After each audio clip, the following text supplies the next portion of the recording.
Assalamualaikum warahmatullahi wabarakatuh.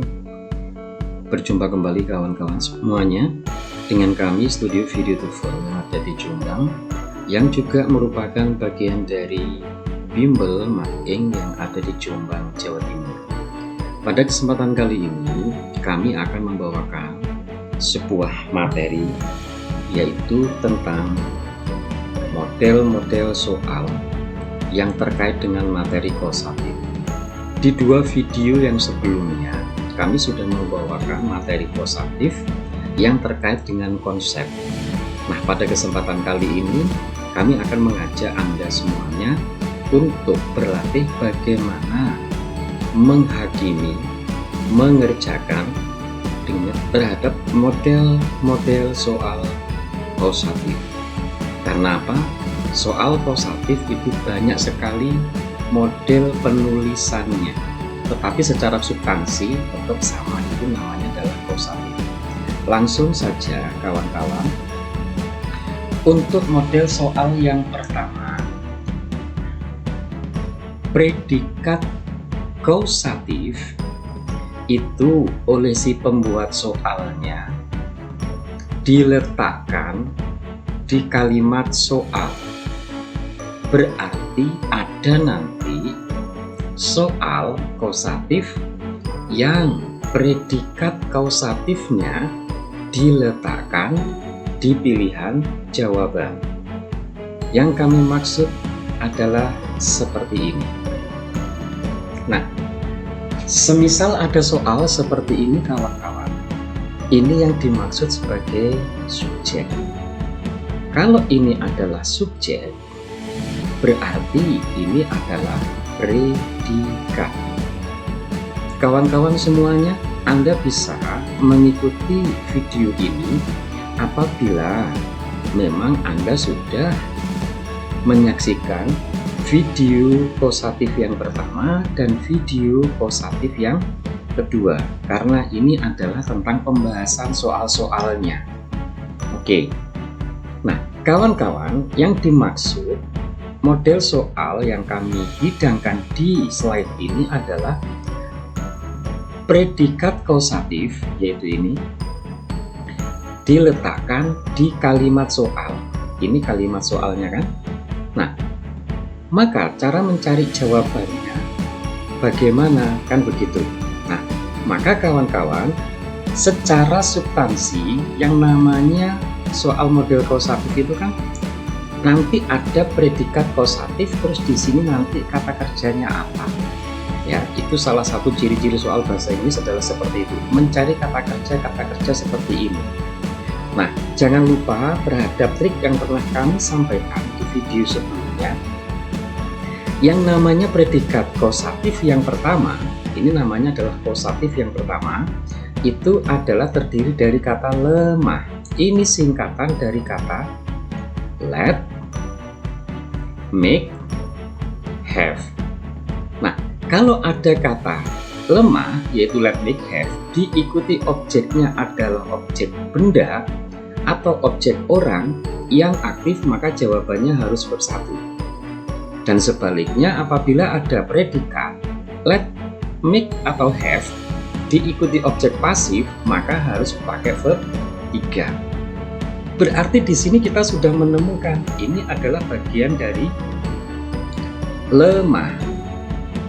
Habis itu diikuti objek. Objeknya di kalimat ini adalah his wide land, tanahnya yang luas. Berarti di sini adalah objek pasif. Oke, kalau objek pasif maka di sini jawabannya. Tapi Anda harus memilih verb 3. Maka jawabannya adalah yang B. My grandfather, kakek saya, menyuruh tanahnya yang luas dijual.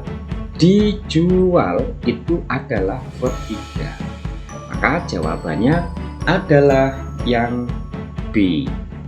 Demikian untuk soal nomor 1. Untuk soal nomor 2 sama dengan soal yang atas, yaitu Anda perhatikan predikat kausatifnya ada di kalimat soal. Ini kalimat soal, predikatnya adalah ini. Anda harus mengingat, Anda harus paham bahwa guard itu adalah bagian dari tegas, yaitu tell, get, ask. Oke. Mungkin ada yang bertanya, loh Pak, di sini kan tulisannya pakai verb 2. Nggak apa-apa. Yang namanya menyuruh itu kan bisa kapan saja. Bisa di waktu lampau, bisa di waktu yang sekarang, bisa di waktu yang akan datang. Ditulis tenses apapun di sini tidak mempengaruhi aturan yang nanti harus Anda isi di sini. Oke kawan-kawan, di sini adalah kategorinya tegas. Tell, get, ask adalah yang ini. Anda lihat objeknya, orang atau benda. Di sini kan ada dua, orang atau benda yang aktif atau yang pasif, ya kan? Nah, di sini adalah orang.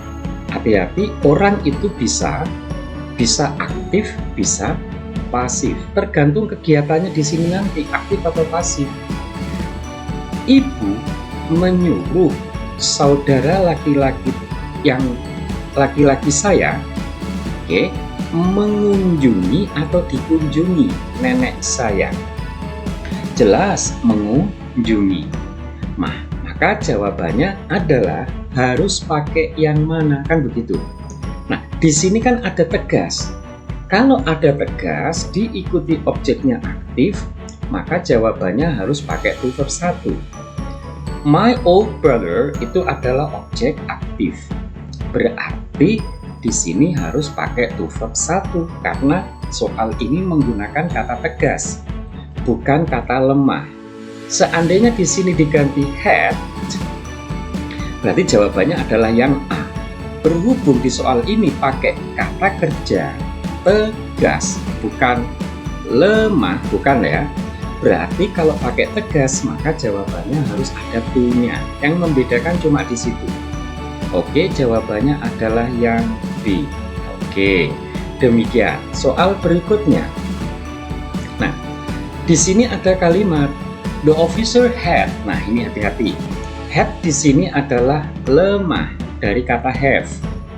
Oke, diikuti. Nah, ini ya, diikuti objek. Objeknya adalah objek aktif. Oke, nah kawan-kawan, dalam bahasa Inggris ini namanya adalah adjective clause. Kalimat penjelas. Namanya penjelas itu adalah bukan kalimat inti. Berarti kalau bukan kalimat inti, ini boleh Anda abaikan. Anda abaikan. Berarti anggap saja tidak ada.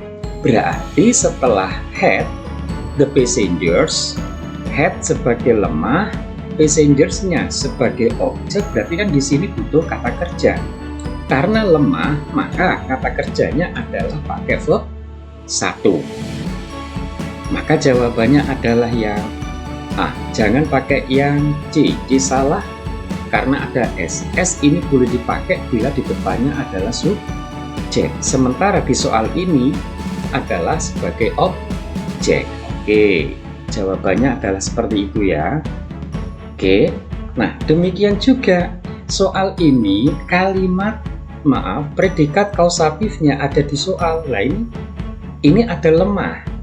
Kalau lemah diikuti special agent, ini adalah orang, ya, orang yang aktif. Objek orang yang aktif. Kalau aktif berarti di sini harus pakai verb 1 karena di sini pakai lemah, Maka jawabannya adalah yang A, gitu ya. Oke, jawabannya adalah yang A. Mudah sekali soal ini kawan-kawan. Oke, hanya ingin memperkenalkan saja bahwa jangan lupa Anda sedang menyaksikan channel kami, namanya adalah Martin Channel, dan jangan lupa untuk subscribe bagi kawan-kawan yang belum subscribe. Terima kasih bagi kawan-kawan yang sudah mendukung channel kami. Oke, kita lanjutkan. Nah, untuk model soal yang kedua kawan-kawan, predikat kausatif ada di option, berarti ada di ABCD-nya nanti. Kita cek soalnya. Nah, seperti ini. Kalau seperti ini, oke, ada kata have, ada kata get. Nah, ini kan bagian-bagian dari lemah dan tegas. Mari kita panggil untuk triknya biar kawan-kawan tidak lupa. Nah, triknya masih tetap yaitu lemah atau tegas. Sekali lagi Anda bandingkan dua kata ini, dua lingkaran ini. Kalau yang ini tidak usah dibandingkan karena setiap objek pasif pasti verb 3. Yang Anda bandingkan yang lingkaran saja. Kawan-kawan, Anda akan menjawab pakai verb 1 kalau Anda nanti ketemu kata kerja lemah. Cara mengingatnya, sekali lagi, ini ada berapa kata? Ini kan ada satu kata, seandainya go, bukan to go. Kalau to go berarti dianggapnya 2, kan begitu ya? Ini ada satu kata, kalau Anda satu sendirian, Anda akan lemah. Kalau Anda berdua, Anda akan tegas. Saya mengingatkan itu lagi karena cara itu sangat efisien, sangat efektif untuk mengingat rumus. Oke, dengan catatan tadi objeknya harus aktif ya. Oke, kawan-kawan, terjemahkan dulu ya. Teks bahasa Inggris pada pelajaran biologi ini terlalu sulit bagi saya untuk dibaca. Tommy menyarankan, well, kamu sebaiknya. Oke, kalau si Johnny tidak bisa bahasa Inggris dan dia sedang menghadapi buku biologi yang ditulis pakai bahasa Inggris, maka logikanya dia akan mentranslate atau menyuruh orang lain. Logikanya kan menyuruh. Nah, Tommy nggak mungkin bilangnya, well, kamu sebaiknya menerjemahkan. Dari mana? Kan nggak bisa mengerti bahasa Inggris. Oke, maka jawaban yang A salah. Oke, sekarang Anda ketemu kata have dan get. Kawan-kawan, syaratnya have, yaitu bagian dari kata lemah, itu kan harus diikuti objek. Apakah have di sini diikuti objek? Ternyata diikuti verb 3. Berarti jawaban B salah. Karena apa? Syaratnya kosatif, baik itu yang lemah maupun yang tegas, itu langsung diikuti objek. Sementara di soal B, jawaban B, setelah have diikuti verb 3, maka jawabannya adalah salah. Sementara yang C ada potensi benar, karena setelah objek, setelah get, yaitu setelah tegas diikuti objek, terus diikuti verb 3. Bukankah ini yang benar? Tegas diikuti objek diikuti verb 3. Berarti jawaban yang C benar. Jawaban D salah. Kenapa? Karena setelah get ada kata to. Padahal kosatif itu tidak diikuti to setelah get-nya. Oke, jawaban yang D salah. Oke. Next. Nah, ini jawaban, predikat kausatif ada di pilihan jawaban ini. Kan ini bagian-bagian dari lemah tadi. Oke, nah terus berikutnya, langkah berikutnya sudah cari. Pokoknya nanti kawan-kawan, yang namanya kausatif itu setelah lemah atau setelah tegas harus langsung diikuti objek. Yang tidak diikuti objek berarti bukan kausatif. Ya, terus di sini nanti ada kata kerja gitu ya. Entah kata kerja yang mana tergantung nanti konteks kalimatnya. Yang pasti ada objek. Objeknya entah yang aktif, entah yang pasif. Berarti jawaban A salah karena setelah have tidak ada objek. Jawaban B mungkin benar karena ada objek. Tetapi kalau setelah it, yaitu benda pasif, tidak ada tulisan to. Nah, ini di soal ini setelah pasif kan tidak ada to-nya. Ini tidak ada to, ini tidak ada to. Berarti jawaban yang B salah. Jawaban C menyalahi aturan ini. Jawaban C menyalahi aturan ini karena diikuti to, padahal tidak boleh ada to. Maka jawaban C yang salah. Jawaban yang D benar karena setelah have diikuti it. It ini objek, ini verb. Nah, gitu ya. Oke, berikutnya. Nah, saya munculkan soal seperti ini, kawan-kawan. agar Anda terlatih dengan kepekaan soal mana yang kausatif, kan begitu ya. Oke, kalau yang ini kan bukan kausatif, berarti jawaban A salah. Kita belum menampilkan soal. Kita bisa mengerjakan soal bahwa itu adalah bukan kausatif, itu adalah kausatif dari polanya saja. Oke, setelah have tadi aturannya harus diikuti objek, ini diikuti to, berarti jawaban B salah. Jawaban C setelah have kan harus objek, ini diikuti to, berarti jawaban C salah. Setelah have diikuti objek, nah kan bener ya, terus diikuti verb 3, maka jawabannya yang D. Kita lihat soalnya. Oke, oh maaf, saya ternyata lupa belum bikin soal. Artinya apa? Saya ingin menanam logika kepada Anda bahwa yang namanya kausatif, saya ulang lagi, setelah has, have, had, atau setelah tell, get, ask, harus langsung diikuti objek, gitu loh ya.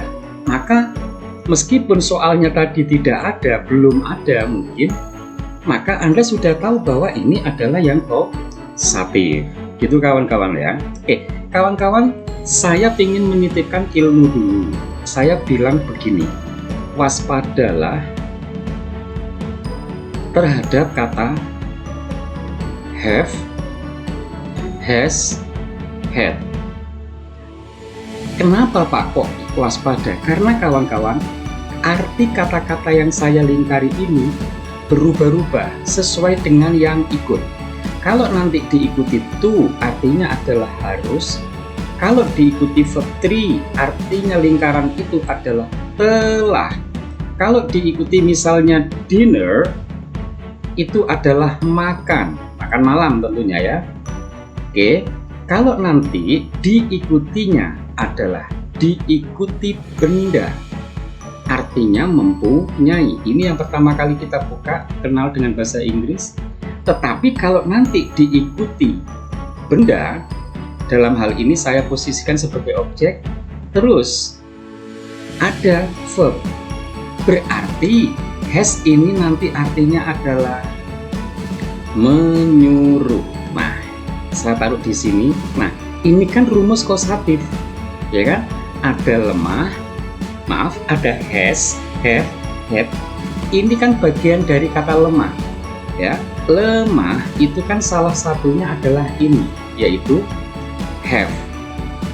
Bisa ditulis has, bisa ditulis had. Maka kalau dia berada di sini dan diikuti pola ini, maka ini adalah pola kausatif dan Anda harus menerjemahkan has, have, had ini adalah menyuruh, gitu ya. Hati-hati dengan kata has, have, had. Sekali lagi, oke, kawan-kawan, mohon maaf ya, tadi di sini saya agak sedikit mengerjain Anda karena saya meyakini meskipun soalnya tidak ada, Anda akan tahu mana pola kausatif. Oke. Sekali lagi, silakan bagi Anda yang belum subscribe. Terima kasih yang sudah subscribe. Oke, next. Kita lanjutkan kawan-kawan untuk model soal yang ketiga, mencari tautan tenses dengan konteks kalimat. Konteks kalimat ada di soal, maksudnya begini. Urusannya nanti ini dengan tenses kawan-kawan ya. Ada pertanyaan begini, apakah Susi memperbaiki mobilnya sendiri? Terus Andi bilang, no, tidak. Kalau tidak, berarti kan dia menyuruh. Ya toh? Maka kalau dia tidak memperbaiki sendiri, berarti dia menyuruh. Menyuruh itu rumusnya adalah ada lemah, ada tegas. Maka kita simak jawabannya. Yang A.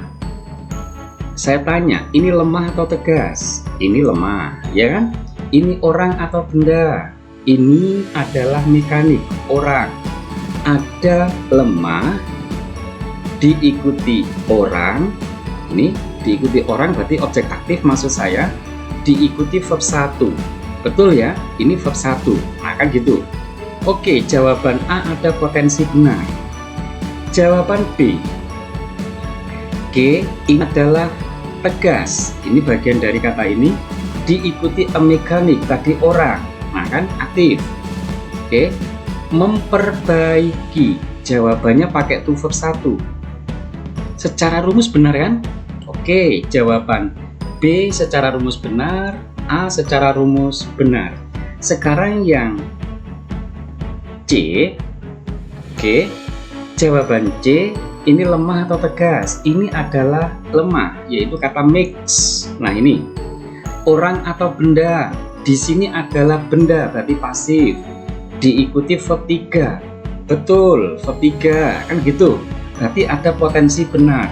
Wah Pak, ini kok benar 3 sudah, jangan-jangan bonus. Kita lihat saja dulu ya.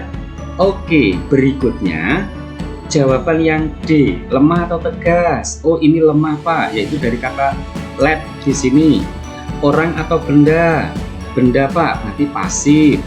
Verbnya verb berapa? Ini verb 3 Pak. Betul, ini verb 3.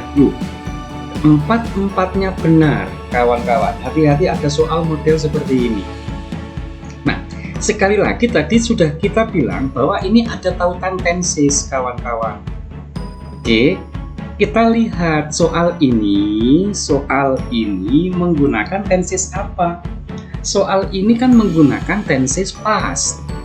Maka jawaban di sini ya harus pas juga, harus sama tensesnya. Ini kan pas. Nah ini, did itu kan pas. Kalau has, belakangnya ada huruf apa? S. Berarti ini present, ini salah. Ini present, ini salah. Ini present, ini salah. Maka jawaban yang benar adalah yang D. Let di sini adalah verb 2. Seandainya Anda menganggap verb 1, let-nya harus ditambah S karena subjeknya adalah si. Nah, kan gitu, orang ketiga tunggal. Maka jawabannya D. Hati-hati dengan soal seperti ini kawan-kawan. Oleh si pembuat soal, ABCD-nya ditulis semuanya benar menurut rumus, tapi belum tentu benar kalau secara tenses salah. Soalnya pakai apa? Soalnya pakai pas, maka jawabannya juga harus pakai pas. Ini kan konsep SD. Kalau dulu ditanyain guru kita waktu SD, do you? Jawabannya yes I do. Artinya guru kita mau bilang kalau you ditanyain present, jawablah present, ya kan?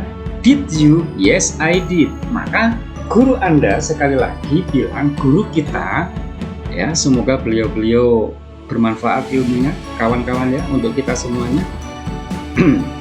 Ketika kita ditanyain pakai did, jawablah did. Itu guru kita waktu SD mau bilang, hey nak, kalau ditanyain pakai pas, jawablah pas. Itu konsep yang harus kita pakai untuk soal ini. Oke kawan-kawan, kita lanjutkan untuk soal berikutnya. Nah, ada soal seperti ini kawan-kawan. Anda disuruh memindahkan, ya. Saya taruh di sini saja lembarannya. Lembarannya saya taruh di slide kedua. Oke, nah ini adalah model soal menukar rumus. Ya, tadi kan kita punya dua rumus, yaitu lemah dan tegas. Ya, maaf. Tadi kita kan punya dua rumus, lemah dan tegas. Soal ini menggunakan lemah, kan? Menggunakan predikat lemah. Maksud soal ini adalah menanyakan kepada kita, seandainya mereka bisa ngomong langsung, hei siswa, kalau saya rubah menjadi tegas, bisa enggak? Ya bisa, karena sama-sama menyuruh artinya. Maka cari saja jawaban yang tell, get, us. Jawabannya adalah ini kan tegas. Ini someone, ini kan objek. Objeknya objek aktif. Di sini diikuti to verb 1, maka jawabannya adalah yang D. Artinya apa? Anda boleh menulis pakai lemah, Anda boleh pakai tegas ketika Anda menyuruh orang lain melakukan sesuatu. Gitu ya. Oke, untuk berikutnya. Yang kelima, yang terakhir, model soal kausatif dalam bentuk kalimat imperatif, artinya kalimat perintah. Yang namanya perintah itu kalau kata kerjanya di depan, misalnya misalnya gini, you love me. Nah, gitu. Ini kalimatnya adalah kalimat berita. Ini kalimatnya afirmatif atau kalimat berita. Tetapi kalau nanti you-nya kita hilangkan kawan-kawan, jadi kalimat perintah, love me. Ya, cintailah aku. Berarti cirinya kata kalimat perintah atau imperatif itu tidak mengandung subjek. Oke, itu dasar logikanya. Nah, sekarang soalnya begini. Kita simak satu persatu. Meskipun David telah menemui seorang dokter, saya tidak melihat bahwa kondisinya, ya, his condition, saya bisa melihat kondisinya tidak mengalami peningkatan, belum sembuh maksudnya. Terus sang ibu bilang kepada sang ayah tadi, nah, ada kalimat, ada tanda seru kawan-kawan. Berarti kan ini perintah. Logikanya kalau perintah itu verb satunya di awal kalimat. Kan begitu. Terus ada tanda seru seperti ini. Seperti ini. Nah, ada tanda seru ini membantu Anda. Berarti cari kalimat yang di depannya dimulai dengan verb satu, yaitu jawabannya ini. Ini artinya apa? Ini artinya adalah suruh. Dia di sini adalah David menemui. Nah, gitu. Terjemahannya adalah suruh dia menemui dokter spesialis. Jawabannya adalah yang C. Sekali lagi, ada tanda seru ini menjadi kunci bahwa dia adalah kalimat imperatif. Oke, soal berikutnya, Mr. Grace sama Mr. Wawan ngobrol. How can you determine students' ability in writing? Bagaimana Anda menentukan kemampuan siswa dalam hal mengarang? Mr. Wawan bilang, pertama-tama, kan gitu ya. Pertama-tama, logikanya pasti perintah, suruh. Berarti jawabannya antara B sama D, suruh. Nah, ini suruh di sini kan lemah. Habis itu diikuti objeknya objek aktif. Nah, setelah objek aktif jawabannya verb 1 atau to verb 1. Kan di sini lemah. Kalau lemah berarti sendirian. Sendirian itu tanpa to di sininya ya, tanpa to. Nah, gitu saja cara mengingatnya. Berarti jawaban yang ini salah karena pakai to, maka jawabannya yang D. Suruh siswa-siswa itu menulis. Nah, kan gitu ya. Oke, next. What an innocence. This is the second time that my cell phone isn't working. Menjengkelkan. Ini adalah kali kedua bahwa HP saya tidak berfungsi. Nah, hati-hati kawan-kawan. Ini have di sini. Ini suruh atau sudah? Lihat ini. Oh, di sini ada tanda tanya, berarti ini artinya adalah sudah. Berarti ini bukan kausatif. Ya. Maka diterjemahkan sudah.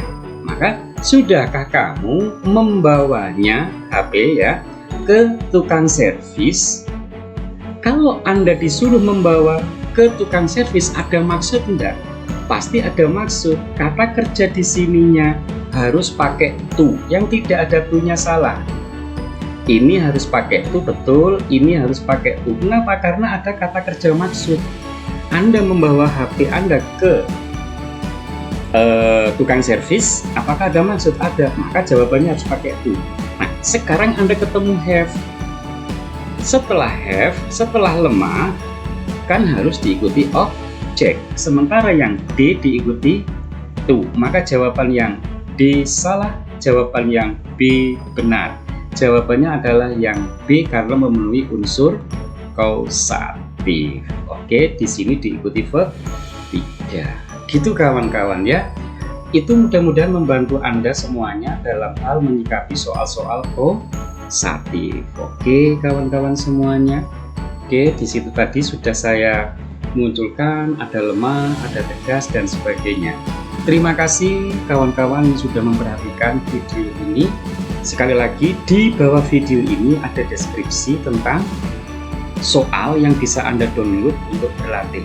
Silakan karena di situ sudah saya sediakan jawabannya sekalian. Informasi lain bahwa kami juga menyediakan video pembelajaran dasar-dasar TOEFL. Barangkali ada yang peminat, silakan klik info yang ada di bawah video ini. Terima kasih, saya akhiri. Wassalamualaikum warahmatullahi wabarakatuh.